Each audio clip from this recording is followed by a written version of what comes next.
రాష్ట్ర వ్యాప్తంగా నిన్న గ్రూప్ 2 మెయిన్స్ పరీక్షలు ప్రశాంతంగా ముగిశాయి. 175 పరీక్ష కేంద్రాల్లో ఉదయం 10 గంటల నుంచి మధ్యాహ్నం 12:30 వరకు పేపర్ 1, మధ్యాహ్నం 3 గంటల నుంచి సాయంత్రం 5:30 వరకు పేపర్ 2 పరీక్షలు జరిగాయి. గ్రూప్ 2 ప్రీలిమ్స్ లో మొత్తం 92,250 మంది అభ్యర్థులు అర్హత సాధించగా 92% మంది అభ్యర్థులు పరీక్షకు హాజరైనట్లు ఏపీపీఎస్సీ అధికారులు వెల్లడించారు.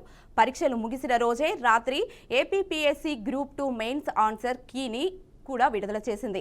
అలాగే అభ్యర్థుల రెస్పాన్స్ షీట్లను కూడా వెబ్సైట్లో అందుబాటులో పెట్టింది. ప్రశ్నలు జవాబులపై అభ్యంతరాలు ఉంటే అభ్యర్థులు ఫిబ్రవరి 25 నుంచి 27 వరకు ఆన్లైన్లో అభ్యంతరాలు లేవనెత్తాలని కమిషనర్ కోరింది. ఇక ఈ పరీక్షల్లో పేపర్ 1 సులభంగా ఉందని, పేపర్ 2 ఓ మోస్తారు క్లిష్టతతో ఉందని సబ్జెక్టు నిపుణులు పేర్కొన్నారు. పేపర్ 2లో ఎకనామీ, సైన్స్ అండ్ టెక్నాలజీ విభాగాల నుంచి ఎక్కువ శాతం తాజా పరిణామాలపై ప్రశ్నలు అడిగారని అన్నారు.